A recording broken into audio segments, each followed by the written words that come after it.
چھوٹے. اسلام میں مجسمے بنانا حرام ہے. یہ جو آج کل لٹکے رکھے ہوئے ہوتے ہیں کپڑوں کی دکان پہ مجسمے، ان لوگوں کو چاہیے کہ اللہ کے عذاب سے ڈریں. بہت شدید وعید ہے. چہرہ اڑا دیں اس کا. بھئی آپ نے اپنی پروڈکٹ بیچنی ہے تو شکل دکھانے کی کیا ضرورت ہے؟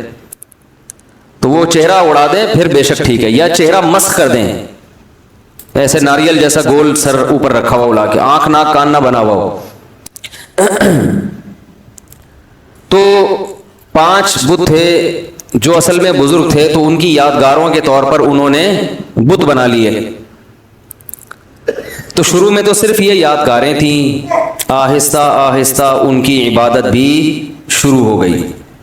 پھر یہ نظریہ آ گیا کہ اللہ تعالیٰ نے ان بزرگوں کو بھی اختیارات دیے ہیں. میں نے ایک بیان کیا تھا کہ اللہ نے اپنے نبی کو اختیارات نہیں دیے ہیں. تو ایک صاحب نے کمنٹس کیے تھے کہ توہین، کہ یہ شخص پیغمبر کی کیا کر رہا ہے؟ توہین. یہ سمجھتا ہے کہ پیغمبر بھی اس جیسے ہیں، معاذ اللہ، جیسے اس کو اختیار نہیں ہے تو پیغمبر کو بھی اختیار نہیں. تو یاد رکھو سب شرک جب بھی شروع ہوا ہے نا تو یہیں سے شروع ہوا ہے کہ اللہ نے، یار یہ آواز صحیح نہیں ہے، مزہ نہیں آ رہا، اس کو تھوڑا سا بڑھائیں یار، کہ اللہ تعالیٰ نے پیغمبروں کو، اپنے نیک لوگوں کو اختیارات دیے ہیں. اولاد ہے، بارش ہے، ان سے بھی مانگ سکتے ہیں. تو پیغمبر کو جو مقام اور فضیلت حاصل ہے وہ اختیارات کی وجہ سے نہیں ہے، وہ اس لیے کہ آپ اللہ کا پیغام لوگوں تک پہنچا رہے ہیں. دیکھو امریکہ کا سفیر یہاں پر آئے گا تو اس کی ایک ویلیو ہوگی نا، اس لیے تھوڑی کہ وہ فیصلہ بھی کر سکتا ہے. فیصلہ وہ نہیں کرے گا، فیصلہ تو حکومت کرے گی، لیکن اس کی کوئی عزت کیوں دی جائے گی؟ بھائی امریکہ کا سفیر ہے، اس کی توہین امریکہ کی توہین سمجھی جائے گی. جتنا بڑا ملک ہوگا اس کے سفیر کی عزت بھی اتنی ہی زیادہ. تو اللہ سب سے بڑا ہے تو اللہ کے سفیر کی ویلیو بھی سب سے زیادہ ہے. تو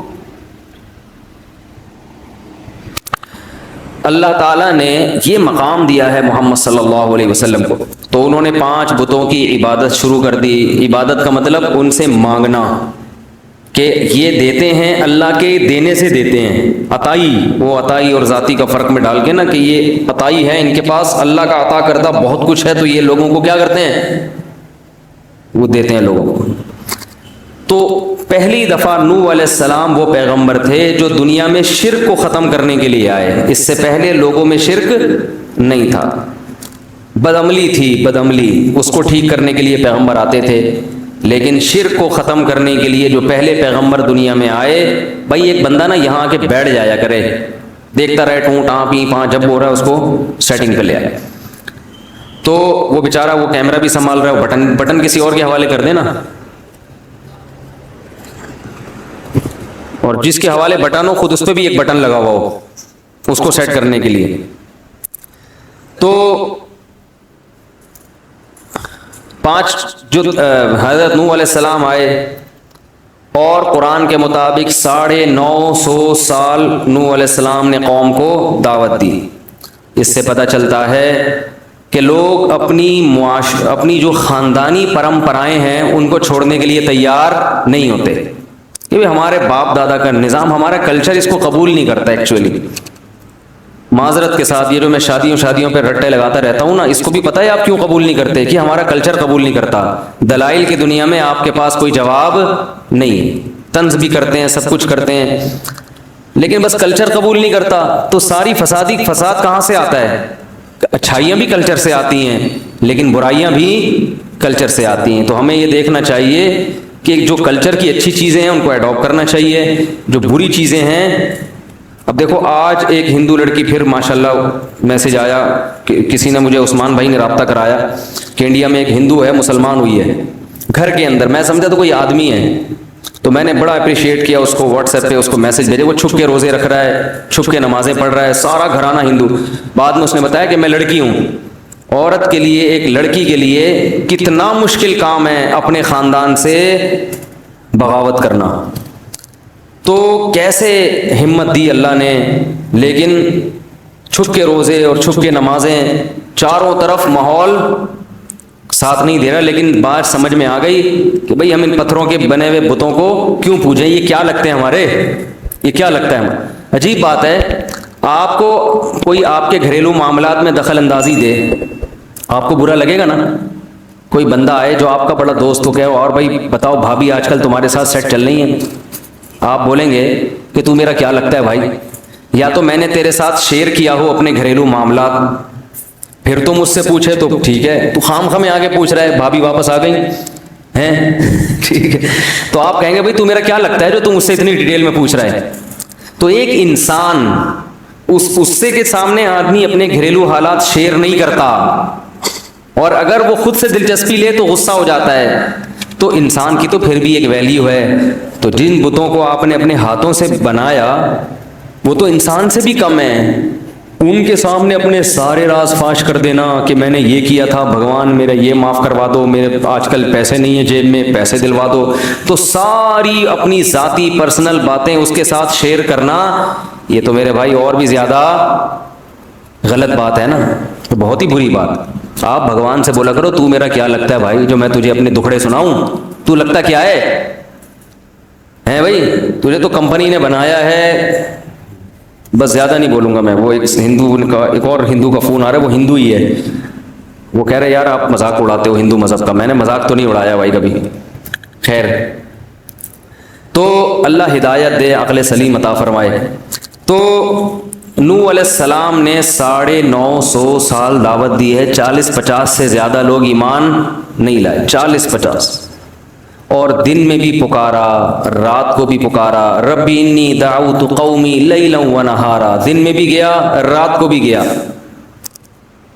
اور کیا ہو گیا تھا کہ دیکھ کے نا آنکھوں میں کانوں میں انگلیاں ڈالنے لگے تھے لوگ، اس وقت عمریں لمبی ہوتی تھیں لوگوں کی، قد بھی بڑے لمبے ہوتے تھے۔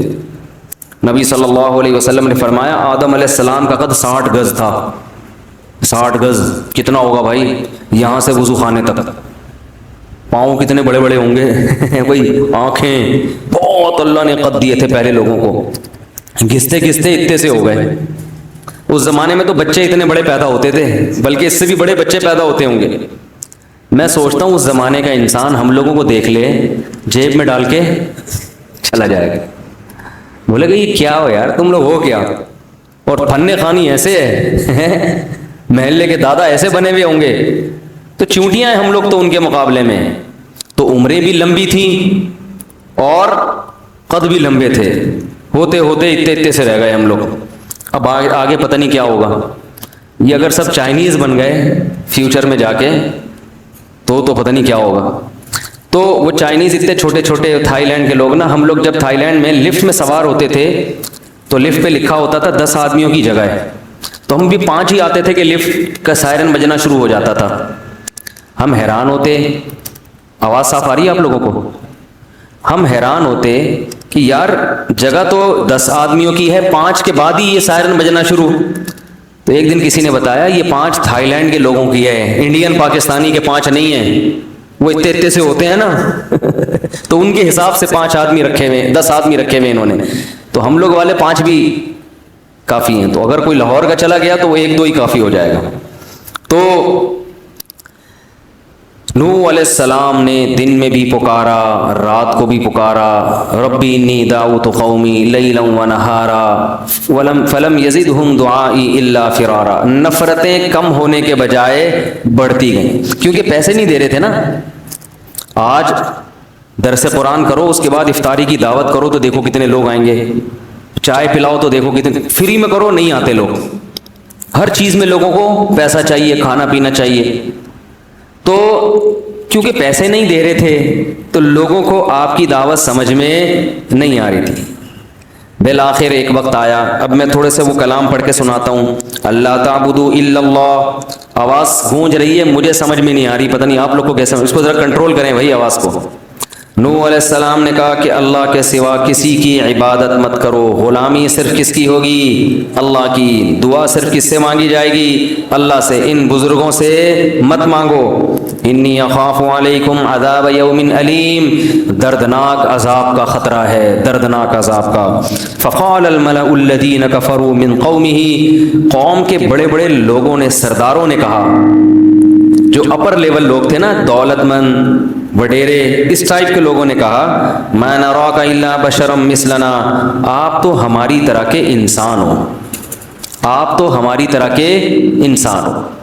ہر پیغمبر کو یہ تانا ملا ہے کہ تم ہماری طرح کے انسان ہو. تو کبھی بھی اللہ نے اس کا جواب یہ نہیں دیا کہ ان سے کہہ دیں نہیں میں تمہاری طرح کا انسان نہیں ہوں، بلکہ مجھے کچھ الگ سے طاقتیں ملی ہیں، ایسا کبھی بھی نہیں. ہر پیغمبر نے کہا کہ ہم نے کب کہا کہ ہم انسان نہیں ہیں بھائی، اور ہم نے کب کہا کہ ہم یہ کچھ کر سکتے ہیں. ہماری دعوت کو فوکس کرو کہ ہم جو دعوت دے رہے ہیں وہ ٹھیک ہے یا نہیں ہے. یہ مت دیکھو کہ دعوت دینے والا انسان ہے یا فرشتہ ہے، بہت مشکل ہے بھائی. بات کو دیکھو کہ بات صحیح کر رہے ہیں کہ اس کو بھائی کہاں گئے وہ نہیں سیٹ ہوا. نہیں اتنی آواز گونج رہی ہے میرے کان خراب ہو رہے ہیں. آواز آ رہی ہے نا؟ اب کچھ بہتر ہو گیا. تو دعوت کو دیکھو کہ دعوت صحیح ہے یا نہیں ہے. تو ما نراک الا بشرا مثلنا، کہ ہم سمجھتے ہیں کہ آپ ہماری طرح کے انسان، کھاتے ہو پیتے ہو بیمار بھی ہوتے ہو، دوا کی بھی ضرورت. اس سے ایک بات تو یہ پتہ چلی کہ لوگ یہ سمجھتے ہیں کہ بزرگ بننے کے لیے کوئی ٹیکنیکل قسم کی چیزیں ہونی چاہیے آپ کے پاس. نارمل آدمی بزرگ جب پیغمبر نہیں بن سکتا تو اب لوگ کہتے ہیں بزرگ بھی نہیں بن سکتا. سوئمنگ کرنے والا تو بزرگ ہو ہی نہیں سکتا، ہارس رائڈنگ کرنے والا، اور شادیوں والا تو سوال ہی پیدا نہیں ہوتا. شادیوں والا تو سوال ہی پیدا نہیں ہوتا. تو یہ سب چیزیں کیا بنا لی ہیں لوگوں نے؟ ٹماٹر خریدتے ہوئے پکڑا گیا بزرگ نہیں ہو سکتا. انڈے لا رہا ہے، گھر سے جھاڑ پڑ رہی ہے، میاں بیوی میں جھگڑا ہو رہا ہے، تو جھگڑا کیوں ہو گیا؟ یہ بزرگ ہیں، ان کے ہاں تو جھگڑا نہیں ہوتا. بھائی سب کے ہاں سب کچھ ہوتا ہے. جب نارمل زندگی گزرے گی تو جھگڑے بھی ہوں گے، محبتیں بھی ہوں گی، کٹی بھی ہوں گے، دوستی بھی ہوں گے، سب کچھ ہوتا ہے. کیونکہ انسان ہے نا، آپ کے جذبات کبھی مجروح، طلاقیں بھی ہوتی ہیں اور دوستیاں بھی ہوتی ہیں. ہاں یہ ان کے ہاں مشکل ہوتا ہے، عام لوگوں کے ہاں آسان ہو جاتا ہے کیونکہ یہ جذبات پہ کنٹرول کرتے ہیں. لیکن سب کچھ سب کے یہاں ہوتا ہے. بیمار بھی ہوتے ہیں، تکلیف بھی ہوتی ہے، اور تکلیف میں ہائے ہوئے بھی کرتے ہیں. لوگ سمجھتے ہیں کہ کسی بزرگ کو تکلیف اور وہ کہہ رہے ہیں میرے تکلیف ہو رہی ہے، تو کہتے ہیں یہ تو بزرگ ہیں، ان کو کیوں تکلیف ہو رہی ہے؟ بھائی تو بزرگ ہیں بھائی، تکلیف بھی ہوگی اور شادی کا شوق بھی ہوگا شوق بھی ہوگا، کیونکہ آدمی پہلے ہیں، بزرگ بعد میں. وہ ہمارے حضرت ایک واقعہ سناتے تھے کہ ایک آدمی سے کسی نے پوچھا مفتی کسے کہتے ہیں؟ تو اس نے کہا مفتی. بزرگ کسے کہتے ہیں؟ اس نے کہا بزرگ وہ ہوتا ہے، مفتی اور بزرگ وہ ہوتا ہے جو کوئی حسین جمیل عورت سامنے سے گزر جائے، کوئی اس کی توجہ اس طرف ہو ہی نہیں، اتنا نیک ہو. تو بیچارہ دیہاتی تھا، اس نے بولا اس کو تو ہمارے یہاں مخنث بولتے ہیں، ہجڑا بولتے ہیں اس کو ہمارے یہاں. اچھا اس کو یہ لوگ جنت میں جائیں گے، متقی اس کو بولتے ہیں. تو یہ تصور ہی غلط ہے. ہاں پرہیزگار اسے کہتے ہیں. دل تو انسان کا مائل ہوتا ہے، مگر وہ یہ دیکھتا ہے کہ یہاں دل کی خواہش پوری کرنا حلال ہے یا حرام. اگر حرام ہے قدم روک لے گا، اپنے نظریں جھکا لے گا. حلال ہے تو ظاہر ہے اللہ نے ایک چیز حلال قرار دی، لیکن رغبت ہی ختم ہو جائے تو یہ آدمی، متقی تو دور کی بات، یہ تو آدمی بھی اس کو تو علاج کرانے کی ضرورت ہے. یہی حال عورت میں بھی ہے. عورت چاہے کتنی پرہیزگار ہو جائے، میں اس لیے بہت اہمیت سے بیان کر رہا ہوں کہ آج والدین اپنی بچیوں کی احتیاط نہیں کرتے. وہ کہتے ہیں ہماری بچی تو بہت نیک ہے، لہذا اگر اس کا کوئی بوائے فرینڈ ہے یا اسکول میں یہ کو ایجوکیشن میں پڑھ رہی ہے یا اسے کوئی جوان قاری صاحب آ کے پڑھا کے چلے جاتے ہیں، ہمیں اپنے بچوں پہ پورا اعتماد ہے. ارے ہے تو لڑکی نا، وہ کوئی اور جنس تو نہیں بن گئی نا. اگر وہ لڑکی ہے، عورت ہے، تو اس کی مردوں کی طرف اٹریکشن ہوگی. کوئی بھی ہینڈسم اس کو نظر آئے گا، کوئی کسی کے بھی اسٹائل اچھے لگیں گے تو اس کی طبیعت اس کی طرف مائل ہوگی. اس کا تعلق نیک یا برے ہونے سے نہیں ہے، اس کا تعلق مرد اور عورت ہونے سے ہے. تو لہذا شریعت نے کیا کہا؟ نظر کی حفاظت. تبھی میں لوگوں کو بتاتا ہوں کسی خاتون کو کسی عالم کا بیان سننے سے فتنہ پیدا ہو رہا ہے، بجائے اصلاح کے اس کی طرف طبیعت مائل ہو رہی ہے، عشق پیدا ہو رہا ہے، فوراً اس کے بیانات بند کر دے. یہ شیطان ہے جو دین کے لیبل سے کیا کر رہا ہے؟ گمراہ کر رہا ہے. فوراً اس کے بیانات سننا بند کر دے، کیونکہ وہ عشق پیدا ہوگا اور یہ عشق فائدے کے بجائے کیا پہنچائے گا؟ نقصان. پھر سننا درست نہیں ہے. ہمارے حضرت کے پاس ایک خاتون کا فون ہے، قاری صاحب تھے پنجاب کے، بڑی خوبصورت آواز تھی ان کی، لوگ تقریر سنتے تھے. تو ایک خاتون جو تھی ان کی آواز پہ لٹو ہو گئی. آڈیو کیسٹیں ہوتی تھی اس وقت، ویڈیو ہوتی بھی نہیں تھی. اب وہ خاتون تھیں، وہ نے حضرت کو فون کیا، میں پورا دن پوری رات انہی کے بیان سنتی رہتی ہوں میرے، اور وہ ظاہر ہے فیلنگ کچھ پیدا ہونا شروع ہو گئی. تو حضرت نے فرمایا آپ کے لیے ان کے بیان سننا جائز، کیونکہ معاملہ کسی اور طرف جا رہا ہے. تو مرد ہو یا عورت ہو بھائی، وہ تو ان کی جنس تھوڑی تبدیل ہوگی، تو اس لیے اپنی بچیوں کو بوائے فرینڈ سے بچائیں، ٹھیک ہے نا، لڑکوں کے ساتھ میل جول سے بچائیں. ہم نے بڑی بڑی نیک لڑکیاں بگڑتے ہوئے دیکھی ہیں، گھروں سے بھاگتے ہوئے دیکھی ہیں. ماں باپ اعتماد کرتے ہیں ہماری بچی ہمارا خون کبھی دھوکہ نہیں دے سکتا. او بھائی وہ کیوں نہیں دے سکتا دھوکہ یار؟ جب اس پہ عشق چڑھے گا، آپ پہ چڑھ جائے تو پھر آپ اپنے میاں کو دھوکہ دے کے بھاگ جاؤ گی. ہاں یہ عشق ایسی خطرناک چیز ہے. تو بچی پہ، وہ تو جوان ہے، اس پہ تو عشق چڑھنے کا زیادہ خطرہ ہے اور وہ گھر سے بھاگنے کا خطرہ ہے. تو اپنے آپ کو بھی خود بچائیں ان فتنوں سے، اور اپنے گھر کی مستورات کو بھی بچائیں، ان کی خود نگرانی کریں. واٹس ایپ، فیس بک، ان کے جہاں فائدے ہیں وہاں نقصانات بھی بہت ہیں. نقصانات کی فہرست اگر ہم بیان کرنا شروع کریں تو آپ کانوں کو پکڑ لیں گے، ایسے ایسے گھر تباہ ہوئے ہیں ان چیزوں سے. تو ان کو کنٹرول میں رکھنا ضروری ہے. جوان بیٹی کو موبائل لے کے دینے کی ضرورت نہیں ہے، اور اگر دیا ہے کسی ضرورت سے تو اس کو چھپ کے بات نہ کرنے دیں. سے بولے بیٹا جب گھر میں موجود ہیں سب، تو نمبر سب کے سیو ہونے چاہیے. ان نون کال آپ کو ریسیو کرنے کی اجازت، بولو نا بھائی، نہیں ہے. یہ بچیوں کو بتا دیا جائے، سب کے نمبر سیو کر لو، اور خام خامے ایسا موقع دینا جس سے بدگمانی ہو، یہ درست نہیں ہے. تو یہ سب نگرانی ہوگی تو صالح معاشرہ وجود میں آئے گا. بے لگام چھوڑ دیا کہ ہم سب نیک ہیں، تو شیطان کس لیے بنائے بھائی؟ ہیں سارے ہی نیک ہو تو جہنم میں کون جائے گا؟ ہیں ویسے ہی 4 آدمی، چلیں چھوڑیں وہ پھر زیادہ ہو جائے گا. تو نوح علیہ السلام نے سمجھایا تو قوم کیا کہتی ہے؟ مانا